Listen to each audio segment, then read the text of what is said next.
Iran's threatening to switch off its oil supplies to Europe before the EU embargo comes into force in July. Parliament will discuss whether to make the move next week. The EU decided to stop buying Iranian oil, hoping to force Iran back to talks over its nuclear programme. Let's talk about these latest developments now with Shirin Shaifeh from the campaign against sanctions and military intervention in Iran. Shirin, very good evening. What message does this move send to Europe, do you think, now?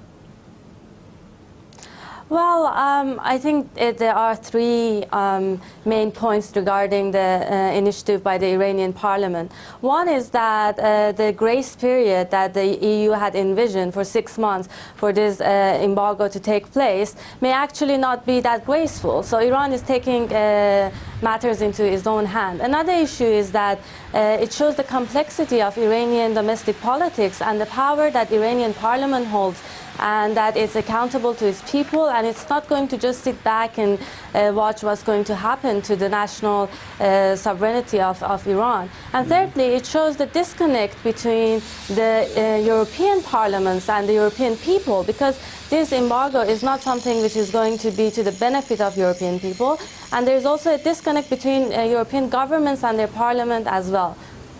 Shirin, the big fear was that Iran would try and close, as they threatened, the Hormuz Strait. This kind of looks now that they may be backing away from that with this new preemptive move, doesn't it?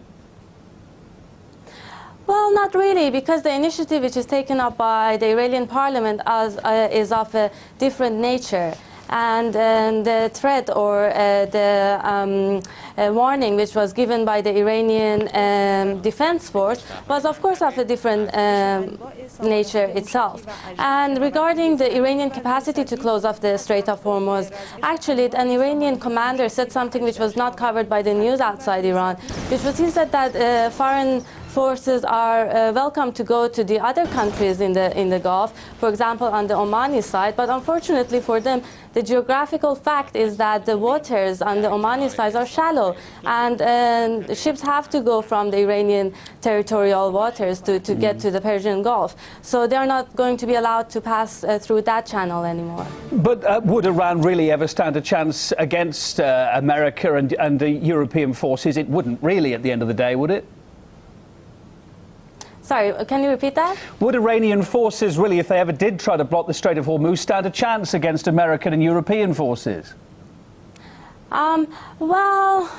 Yeah, the problem is that they are not afraid of that, because, as I said, they can close the Iranian territorial waters. And by doing that, this is completely within international law, and it's within Iranian rights to do that. So there won't be a confrontation in that matter. You mentioned just now about the economic effects it would have on oil, etc., and people and oil consumers. Iran also saying, of course, that sanctions won't harm its economy. Ahmadinejad saying his economy is now enjoying stability. But hang on, inflation is high, the currency is dropping. How much of this is him just putting on a brave face? Well, you know, Iran is it's not the most ideal situation for Iran, because Iran has to find different customers for its oil. But at the same time, Iran is going to decrease its dependence on the petrodollar, which is a very good thing in the long run. And of course, the Iranian middle class, the small businesses who actually do business with European businesses, they are going to suffer. But that is, Iran claims that is for short term. And in the long term, this is actually going to lead to more independence for Iran as a whole, as a nation, not just one part of the society which is investing in foreign businesses. Shirin, let's talk for a minute about the nuclear talks. President Ahmadinejad reiterated again Thursday Iran's readiness to engage in talks over its nuclear program. The US also voicing its support for a peaceful resolution. Why has there been no progress, no real tangible progress yet, though? Well, because the nuclear issue is really an excuse for deepening the confrontation between Iran and the West.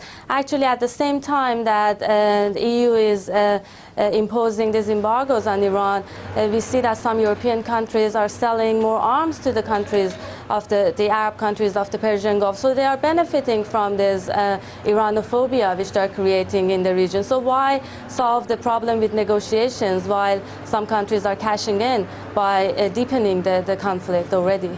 It's a story we're covering extensively and watching very closely. We really appreciate your input as well. Shirin Shai-Fei from the Campaign Against Sanctions and Military Intervention in Iran. Thank you.